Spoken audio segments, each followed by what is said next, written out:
Welcome back to Inside the Block podcast. I am here with DeFranco, head brewer.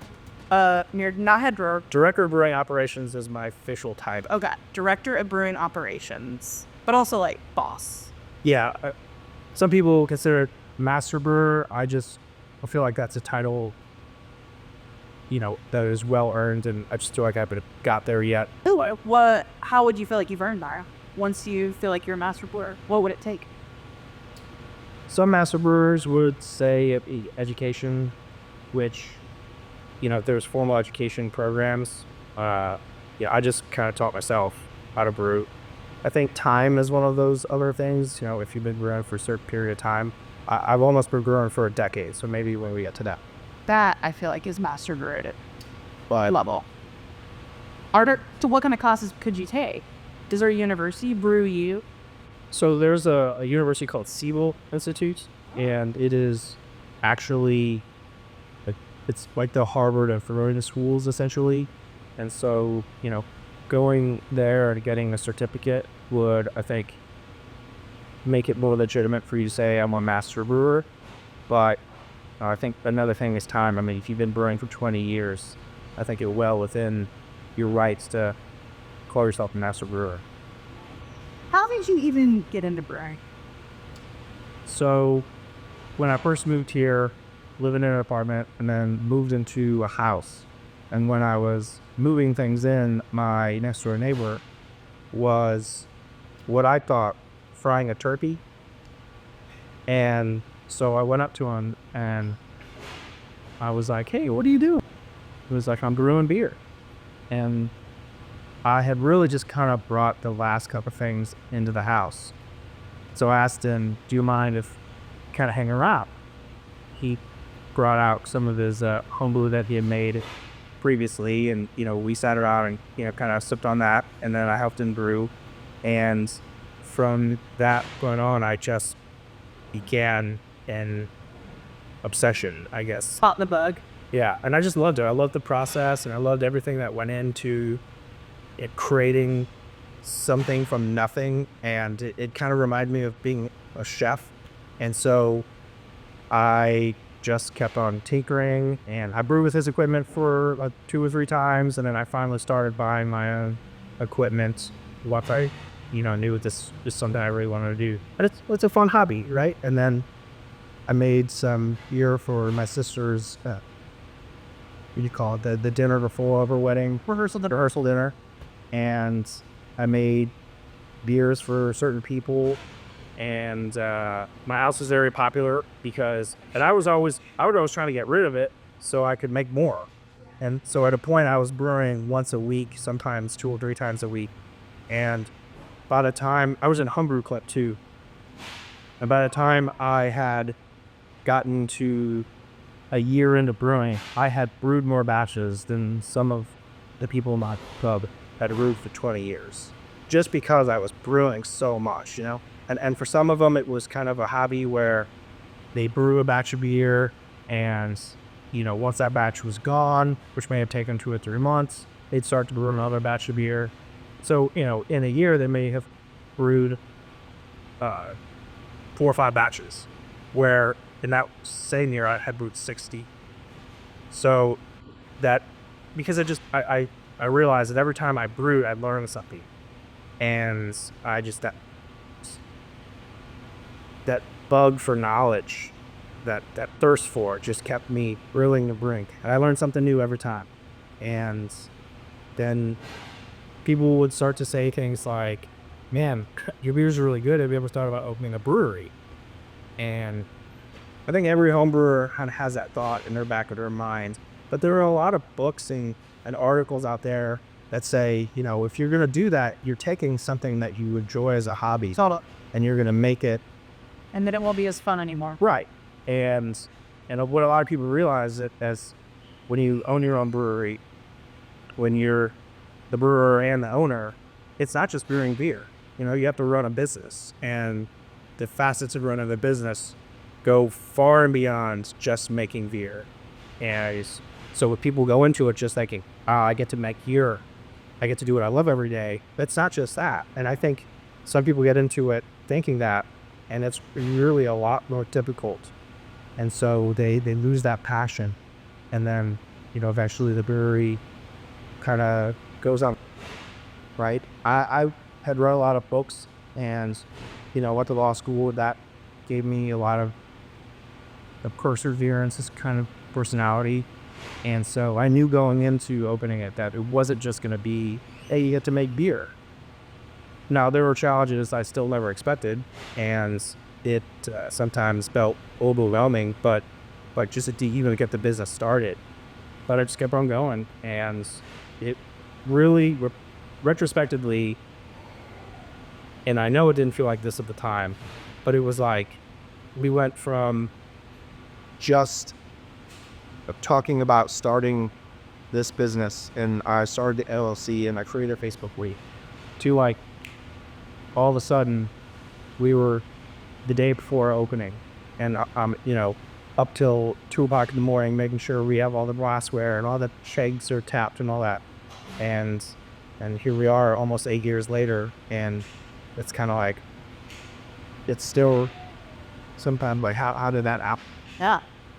Yeah. So wait, what day was it when your like grand opening? It was September 30th, 2016. 2006. And was it successful that day? Did you have a lot of traffic? It was insane. What was it? It was here in the warehouse district. Yeah, or this building that we're in right now, 72030. We didn't acquire this building until after, so it was just the other Dover. Okay, so the original one is 725. Yes. Okay. And where the cocktail bar is now. No, this is the cocktail. 723s. Gotcha. Is the cocktail bar. And the original one. Yeah, 725. So when we opened, we didn't know how it was going to go. And so even though these buildings being kind of the mirror image of each other, we thought was really cool, we just did not want to take the risk of taking both buildings on as same first. And I think the landlords would have been like, we don't think that's a good idea. Yeah. Start small. So then, to answer your question about the opening, I had spent a lot of time going out once I knew like this place was going to open and there pretty much was no turning back. I would go to a lot of events. Like back then they had the warehouse blocks, and even though we weren't open for business, I would have t-shirts made, and we would set up and we would sell t-shirts, and we would talk to people about, hey, a lot of times Chad would let us set up right in front of the building, and you would say, hey, we're opening up a brewery here. And I had started our Facebook the year before we even opened, and that kind of started building traction. We did a lot of marketing, and so that paid off. And the first day we were open, there was a line out the door from noon to 11 o'clock. It was crazy. But you hadn't felt so good, right? Like you'd worked so hard for that moment. Or were you just like running around like a mad person? What's that? Yeah, it was hard to enjoy it and really stop to think about it, because you were running around like, a chicken with their head cut off, because there were some beers that were tapped that didn't get fully carbonated. So I was running back there, like shaking the kegs to carbonate them. Love it. It was crazy. We didn't really know how much staff to have. So, now I have a really good staff, and I don't have to be here like that as often, and really not as much nearly as when we first opened. But back then, it was just me. I had a bar manager, and we were all just kind of doing our best. And so I was running around everywhere trying to get stuff done. I was, I'd clean glasses, and I did whatever it took. So I really didn't get much of a chance to sit down and enjoy it, especially that first hike. And then I always tell this kind of funny story. So we didn't really know how much glassware to buy, and by the time we had opened, we were kind of running out of money, Like there was this amount of investment, and by that time, it had been spent on equipment and all that stuff. Startup. So we needed the income to start coming in, but we didn't really know how much glassware or anything like that. So we ordered like 200 something glasses. But based on our occupancy, we thought, okay, that should be fine. Well, we counted the next day, Saturday, and we had 100 and something glasses left. So either 100 glasses got broken, which it's not my suspicion. I think the 100 glasses walked out the door, which, I'm right. It said Mayor Twin on them. Do you think people were like, oh, this is from the... I watched a group of people take a stack of probably 20 glasses out to their car. And Did you stop them? well, so they were coming around the garage door and I was giving a tour and I saw them walk by and there's a side door and I thought they were just going around. And then as I was giving the tour, I kind of got closer to the garage door and I looked out towards the little gravel lot and noticed that they were by their car. And at that point, it was kind of too late to save it. So, Saturday, we're down to 100 glasses. And in a panic, we couldn't find enough just normal pint glasses. So we had to go buy solo cups. And so I remember at some point on that Saturday night, standing around, there's hundreds of people everywhere, all holding red solo cups. And I just thought, did we just throw a fraternity party? Home brewed brew and red solo cups on them. Yeah, and I mean, I can't remember, but it wouldn't surprise me if people were playing flippy cup at beer pong at solo cups. The vibe you were going for. But it was a crazy opening. It went better than I could have ever expected, and we kept it going. That Sunday, because I think I had run myself ragged, I got the fruit. But I was the only brewer. My other business partners were not, brewers. And so the idea was I was always going to be the brewer. I got sick, and we were on a very small brewing system at the time. You remember, it was like 100 gallons. So we were running out of beer, our own beer. And so we had to start buying guest taps. And, that kind of hurt us a little bit. So my business partners were like, you have to hire another brewer. And I hired Doug. He was my first brewer that I hired because I had kind of helped train him a little bit. Because he wanted to get into the professional brewing scene. And he's been amazing ever since. Yeah. And that helped a lot because, there were days where I couldn't necessarily brew by myself, and him coming in, we didn't run into that problem as much.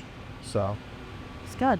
yeah. So what do you attribute? I mean, you're without a doubt one of the most, if not the most successful breweries here at Lexington, and you've grown slowly, right? Over the years, you expanded slowly. Like, what do you attribute that success to? Especially, there's some breweries that just don't make it in Lexington. I think one thing is we've always been willing to listen to our customers, and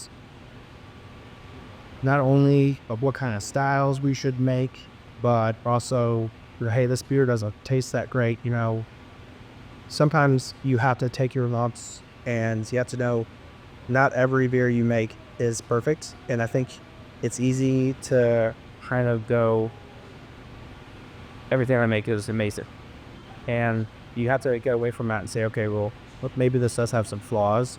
So you kind of have to be vulnerable in that respect. And I think we've done a good job of that because not every beer you make is going to be exactly perfect, especially when you're starting out.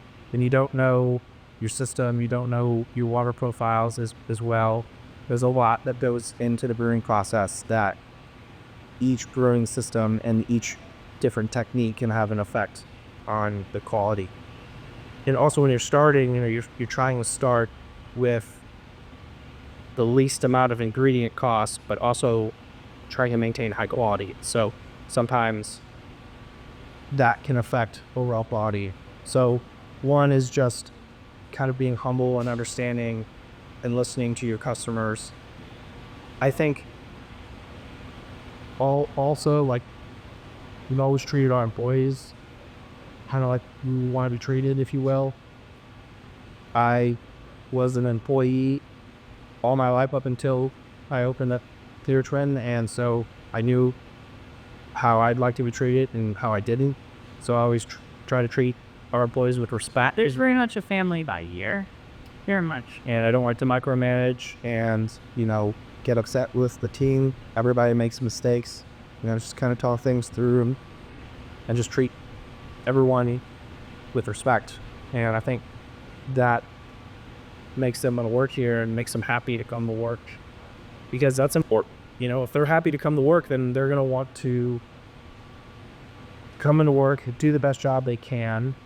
And, everyone has a bad day, but for the most part, if they look forward to coming to work, then they're going to Do much better work. yeah, they're going to provide a better customer service experience, and that's what it's all about. I think growing slowly was also kind of organically helped us a lot, because we never got in too deep with debt and with having to focus on paying that debt service. And I think we've just always really paid attention to two things that I think have really helped us grow is quality, making sure our quality is always high and consistent. And then also I think a big thing is just always coming out with new crazy stuff. Yeah. And people come in every Monday just to try the new beer Monday. Is that always when it's like release? Tell me about Miramar Bay. So it kind of started off as these one-off beers that we did to kind of test them, see how people like them. And so we make about 5 gallons of a beer, and we infuse it with crazy flavors. So the one that we have on tap now is a pastry stout, a barrel-aged pastry stout that I put 4 boxes of honey buns into. Yeah. Honey buns don't get their respect, they deserve it. I hadn't had one in a long time, and I'm not saying that I tasted one while I was ripping them apart, putting them in a cage. No, we would never sing. Definitely didn't do that. But if I had done it, it was like, wow, these are a lot better. Yeah, they hit different. Can I remote? You have to heat them up for 10 seconds, and you open up the little package, 10 seconds in the microwave to make them on. That would have been a game changer. Yeah, oh yeah. It melts the bun. But it was still very good. Yeah. And it turned out very well. So the Miramar Day is kind of always one of those really wacky things that we do, and sometimes we take orders with it. We were joking one time about how crazy it was that there was like a day for everything, and then lo and behold, we found out that it's March 7th is National Cereal Day. Amazing. And I was like, we can take a bunch of cereals, put them in beer. What have you done? What's your We did the Cinnamon Toast Crunch. We've done Fruit Loops, Pebbles, Oops All Berries. We've done Captain Crunch? Yeah, Captain Crunch, peanut butter Captain Crunch. I mean, regular Captain Crunch, right? You got to go with the berries, because regular Captain Crunch just kind of tastes like I don't know, like sugary water, sugar cardboard? Yeah. right? The Cinnamon Toast Crunch one is always a big hit. It's a classic. Yeah. And I don't know a lot to do with Cocoa Puffs, We've even found like weird, like all the Oreo cereal. Yeah. Yeah. Yeah, we've done so many different cereals, and now like they're making all, like we're gonna make a cereal with just all banana runts flavoring, and That's so specific. yeah, I love that. and so we always kind of on the scout for Yeah, I was saying, so cereal you're you're never- just like eating out in the wild, or you're at your house, or you're at the garage. Are you like constantly looking for stuff to keep in puppy gear? Yep. Yeah, that's great. And it's really fun when you're making a big batch of something, and you go to Costco and you have 18 boxes of Cinnamon Toast Crunch. Yeah. And the cashier's like, "Do you just really like Doing my mom that. Crunch or the Cinnamon Toast Crunch?" I was like, "Do I say something or I?" Yeah. Like, not sure do. all in Yeah, beer. I have an addiction actually. Crazy. Yeah. No, ma'am, it's going in beer. Yeah. And then that always elicits a lot more questions. But yeah, that's always funner. Like you go into a grocery store and you buy their bowl or like shelf of a cereal. It's just always like, what's going on? That's always fun. Yeah. I like that. I like that. This scene coming a mile away. I restocked the Cabin Crunch. Yep. What about savory? Do you put in savory things often, Tam? We made a pizza beer once. How'd that go? It tasted exactly like a pizza, but it was kind of weird. It was one of those things where, you want a sample of it, but you probably wouldn't drink a whole full glass. We've done some things with bacon.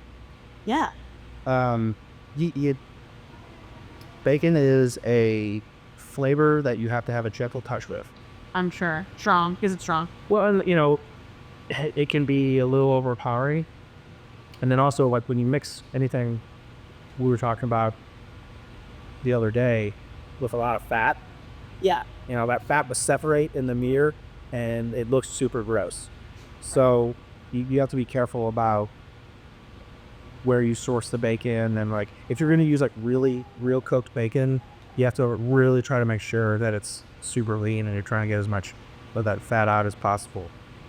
Sometimes you'll supplement that with, like, some bacon bits, because I don't think those are real bacon. Yeah, no. I think those are just, like, Can't be. chips. Yeah. That they, Bacon chips. yeah. But trying to think what other savory things. I want to see y'all move into like Asian food fusion flavor. Like, Just throw MSG and I'm a huge fan of MSG, by the way. yeah, The PB, it's not a bad route for us. they got a bad rap. Yeah, but I season everything with it. When I don't season something with it, I'm like, this doesn't have any flavor. Yeah, this can have more in the cake. Yeah, that'd be mommy. Yeah. Yep, love it. And some people say it gives them headaches and all that. I've never had that issue. No, it's not to the weak if you're No. no, But if you make fried rice, if you don't use MSG, it's not real fried rice. no. So, I'll die on that though. so you have grown. Started at 725, then opened 723, the cocktail bar. Yep. And then moved operations, or during that time, moved like the actual brewing operations to across the street. A lot of people didn't realize you actually brew right across National. Yeah. From the Mirror Tome where most people drink.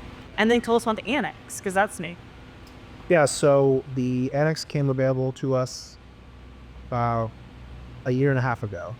We had learned that the tenants had moved out, and so I was talking to the landlord, and the rent was actually pretty well priced, and we were getting a lot of, the truth is, Doug had been with me since the very beginning, and then I have my head brewer, Mike, who I ended up promoting to head brewer, and then Doug, his promotion was, he was really big in the need, and so at first we started off as Myriad Meadery. Yeah. And my business partner and I invested into the meadery. Yeah.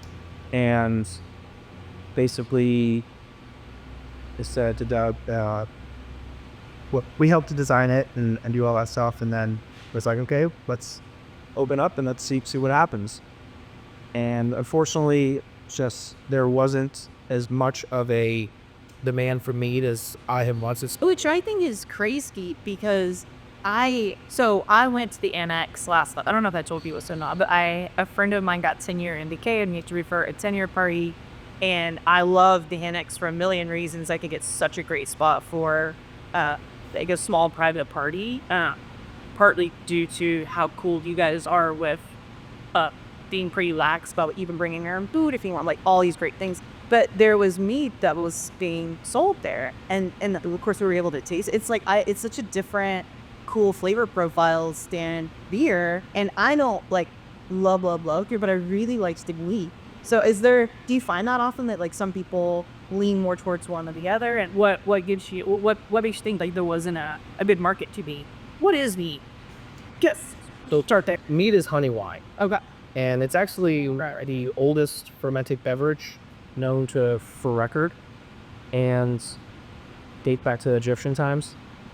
And basically just you take honey and you dilute it with a little bit of water, and you add yeast and you ferment it.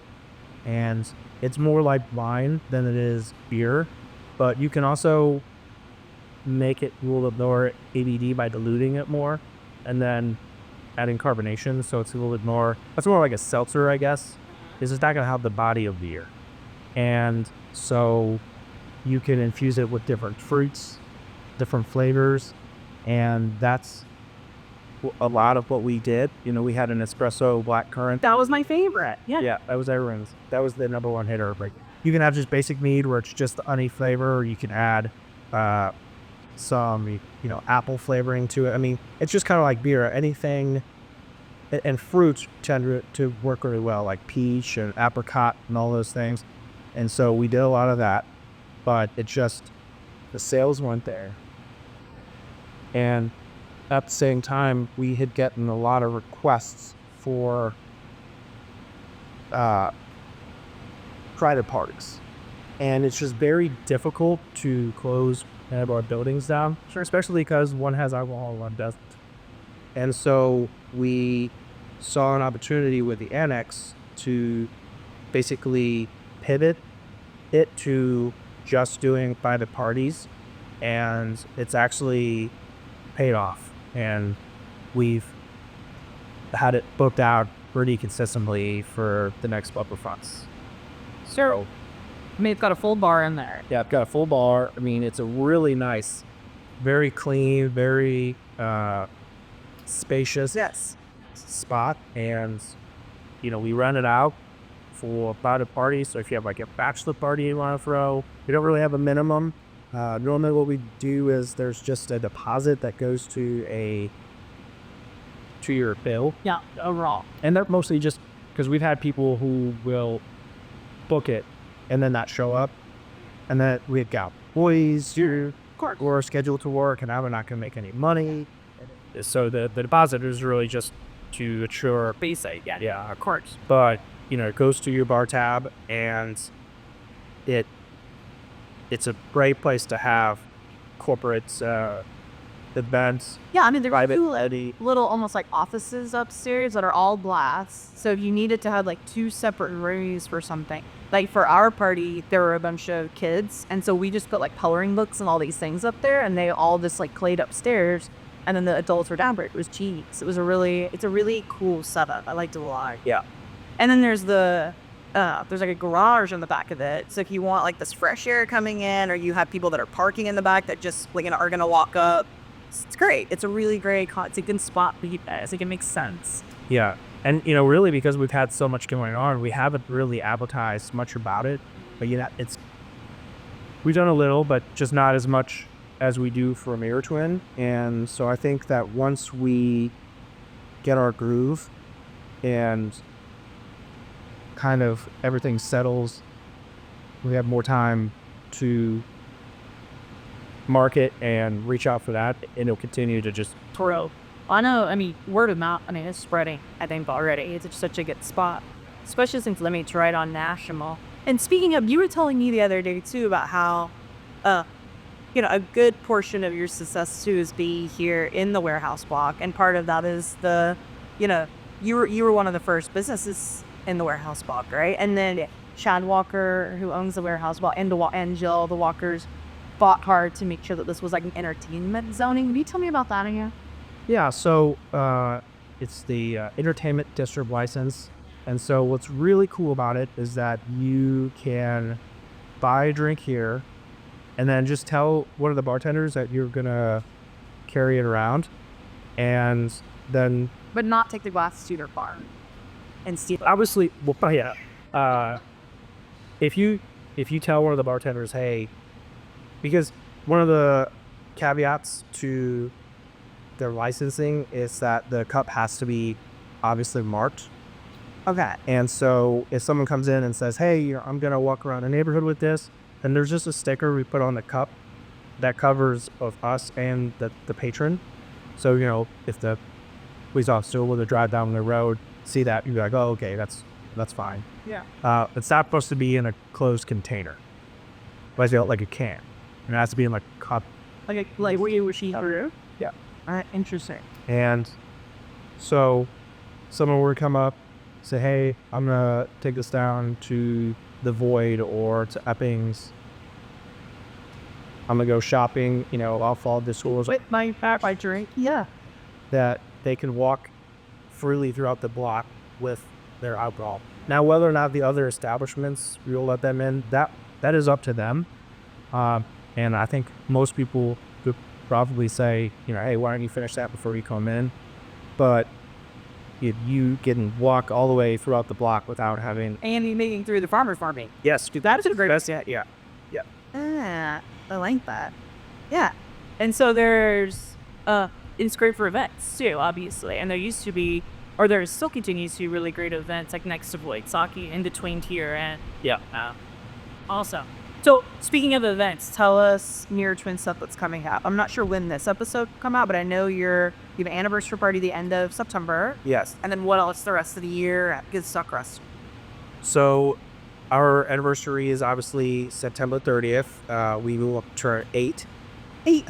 Which is sometimes hard to believe. Yeah, I hate it. For sure. Sometimes it feels like 20 years. At times it feels like it was yesterday. But we have that coming up. We basically do like a week of stuff. And so September 30th is kind of the kickoff. And that will be a Mirror Monday release.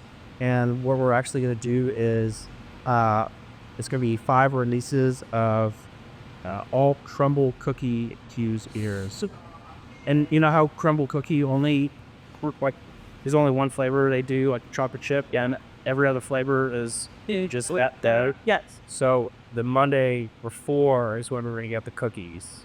So you don't even know? We have no idea. Oh. Yeah. And then so that's gonna be our Mirror Monday takeover. And then we normally do 10, but we're gonna do 5 this time, and then save the other 5 for Saturday. And then Tuesday we have beers that our bartenders get to pick and make, and so that's always a fun time.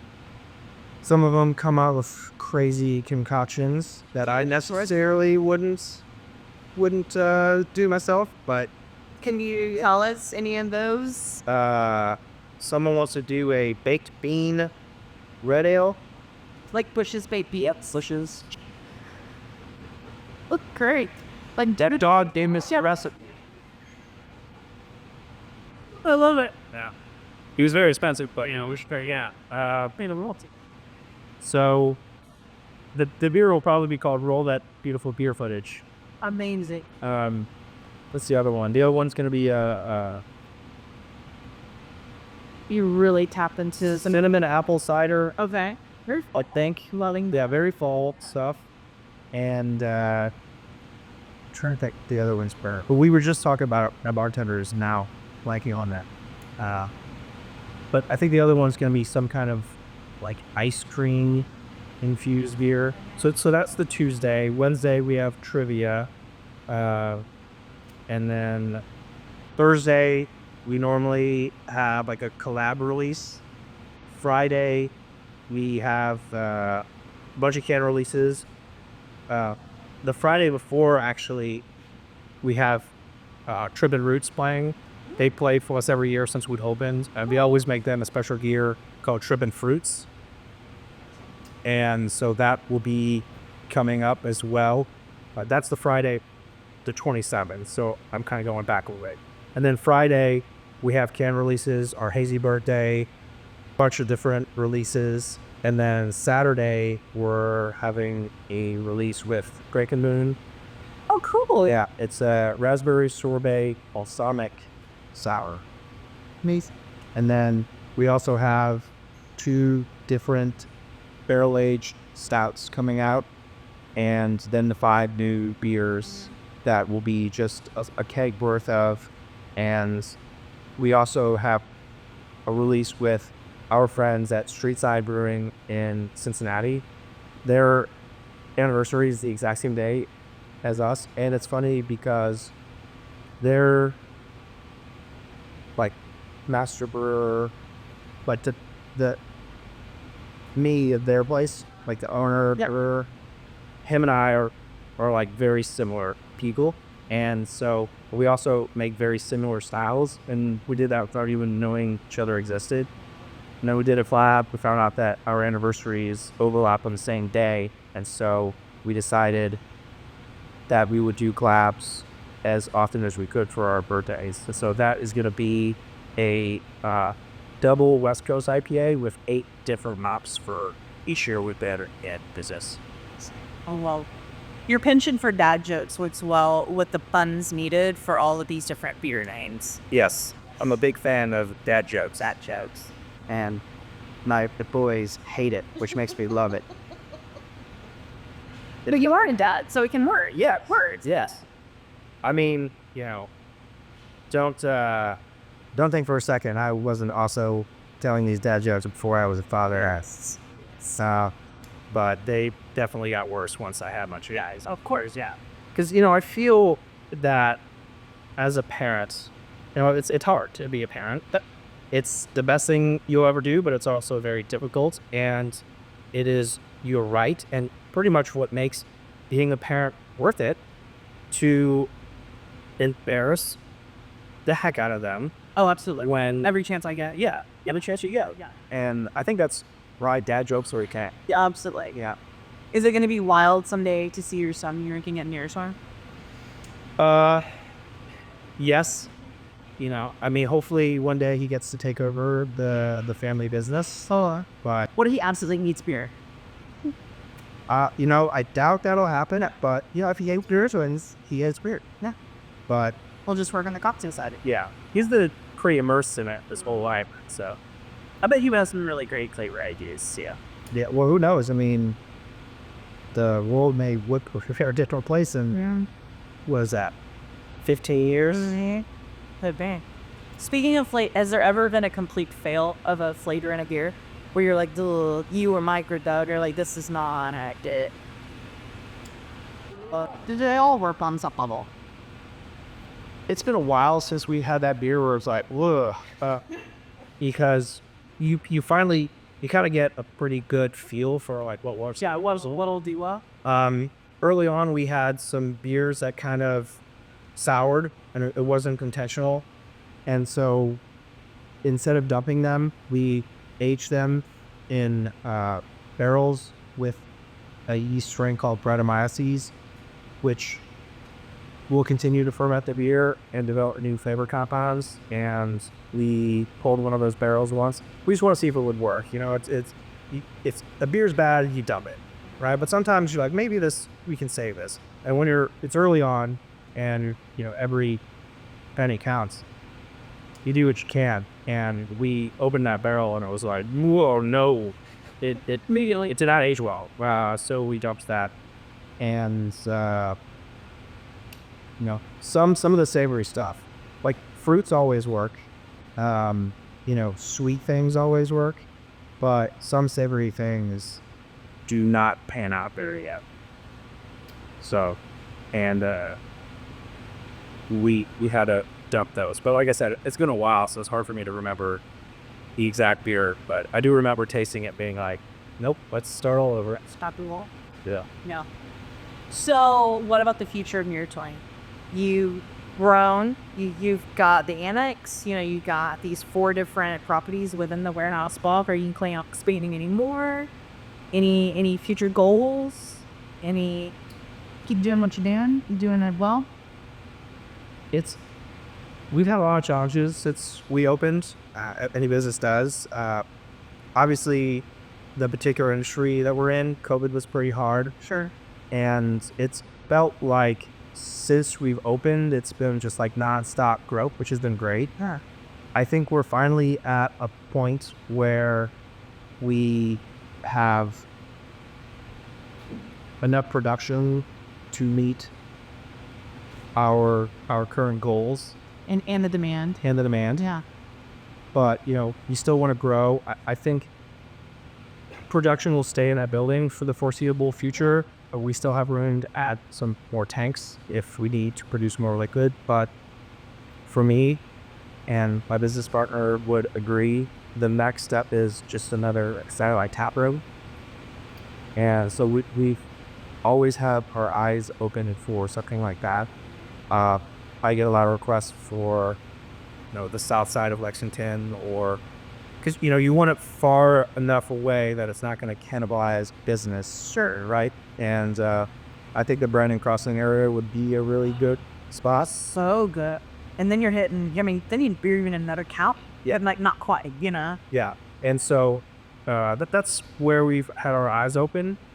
Another Richmond or Winchester has also been something that we've kept our eyes on. It's just being patient, making sure that we pick the right location.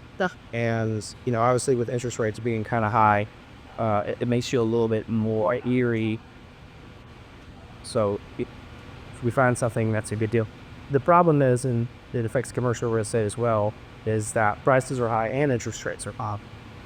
If prices were low, wow, you get this bit, you're building for pennies on the dollar. Yeah, the 7% doesn't seem so high, but because you have like a two-sided storm in that regard, it makes you a little bit weary. So we were just trying to wait for the right moment. But that is our next steps, as far as we see brewers. Oh, very nice. So tell us about Derek behind the scenes. We know you're a parent. You like football. Yep. You like dad jokes. Little dad jokes. Tell us more. What do you do? You have a complete Saturday completely free. Where are you at? And what seats anybody you at? I thought you started telling me more dad jokes. No, we could do that too. Yeah. Do you know why Waldo only wears stripes? No. He doesn't like to be spotted. So, more will go. So Saturday I have to myself. Yeah. I like to spend it with my family, with my son, and with my girlfriend. I like watching football. I do like coming up to the brewery and, hanging out. We got really good specials and stuff like that. So it's good to come here and see people having a good time and eating good food. So you do drink here on your off time, like? Sometimes, yeah. I try not to come like every day. Sure. But on a Saturday, if I didn't own this place and this place existed, I would still patronize here because I do really like coming here, and we really worked hard to build an atmosphere where that is the case, where people are like, I love coming to Mirror Twin because I can bring my kids. I can bring my family. I can bring my dog. Yep. The product's always good, and that's something we're always working on. We miss the mark sometimes, but that's something that training our staff and talking to them and just being aware that we always just need to be on our game the best we can. But yeah, I do really enjoy coming here and just kind of hanging out. And my son loves it because he knows I own the place. Like, Daddy, take it on a forklift. Let's go do this one. He is forklift certified now, so. Amazing. But if I were you, I would just walk around this place every day, like, key the cash, keep this. Not, see, you think that. Then you learn very quickly you want to be incognito. Totally. Because some people are like, I need to talk to you about how I feel about beer. You should release this, or... Yeah, and that still happens. Yeah, sure. Yeah, so being incognito is definitely the way to go. But I'll still walk through and someone will be like, hey, aren't you the owner? Yeah, hey, sit and talk. I am, let's talk. And I do love that. Like, yeah, I mean, you get great customers. Every time I come here, it's always, I mean, it's good. It's a good buy. It's good to people like your twin like that is. Yeah, and people are just coming here to have a good time and, get it. That's what breweries and the industry is all about. Food, whether you're going to dine at a fine restaurant, but it's, you want to escape the being in your own house all week, and having soccer games and practices and school. So people will come to places like Neartrin and really a lot of the places down here on the block to kind of escape from that. And we just want to be a place that people choose to come because of the good atmosphere, good food, good beer, high quality. A bit of an escape. Yeah. And the customer service. I mean, I sit here and I watch the employees, and they just do a phenomenal job. And it, I could not, this place would not be successful without all the bartenders and, them doing what they do. And it's not an easy job. It can be very stressful at times, and I'm very appreciative how much they care, and I hope they know how much I appreciate them. Sure, and yeah. You're such a good guy. I was telling my husband this past weekend about meeting the Mirror 20 guys. Maybe we should tell you this, but I was kind of assuming that they would just be like kind of like jerks. To some of them, I mean, probably like from being back in like my college days, I always just assumed that like a lot of like frat boy energy around like beer in general, and so it's like not that at all, Oh yeah, I'm sorry, so totally shocked that you're so nice. Yeah. I totally get that. Is that a stereotype kind of in the field? Well, I think craft beer is a little bit different, right? Because it's just a different environment. We're definitely more open and fun loving. Yeah. I always used to joke, I still have to go do CLEs for to keep up my bar license. Oh, okay.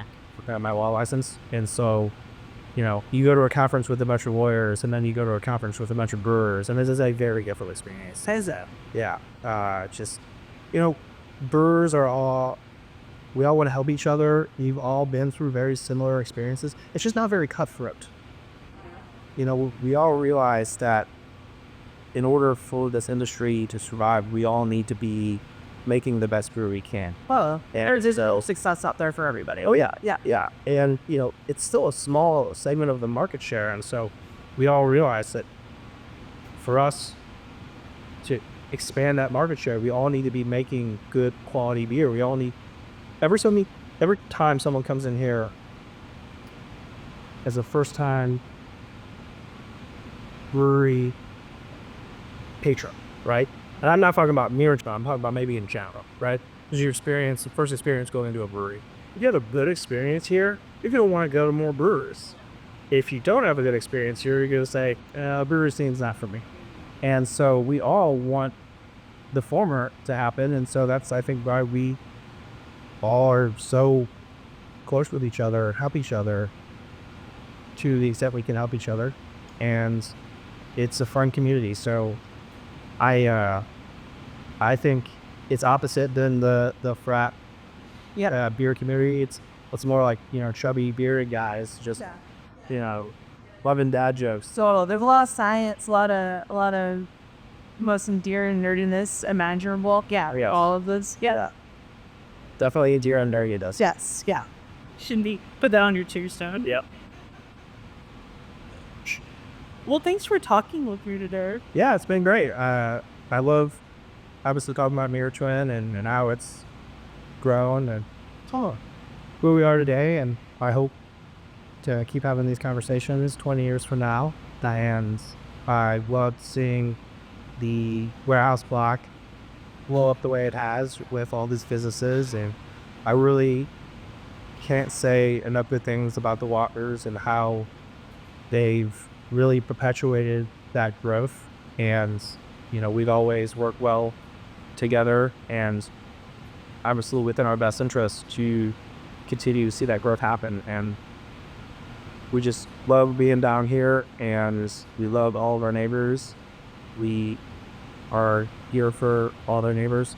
Someone needs to borrow the forklift or the scissor lift, unless we're in the middle of using it, we've never said no. We just love this neighborhood. You just need to keep making beer and dad jokes, and then make names of fears that are dad jokes. Yes, also it. I mean, if you ever were to come out with something kind of like, lame and plain, we'd worry about just you. We're trying to, how's he doing? Yeah. Is he take the forklift? Yeah. Always responsive. We had a beer named Why Do Cows Have Hooves? That was the whole name of it? Why do they have hooves? They're lactose. There's one about a cow on the floor. I forget it. Oh, I know it. Right. Oh, ground beef. And then, yeah, the What do you call it, cow on the floor? Yeah, zombie. Yeah, that's you. Here, good one. Well, thank you again for having me on. Here. So we This comes out when people think, man, I got to get down to the warehouse block. see those guys. You can see them down there. yeah, absolutely, for sure. I know they will. It's Bunch of Warm Year Monday. Yep. I didn't even know about it. Yeah. I'm it. And our anniversary. That will be a really, really fun time. There you go. Thanks again.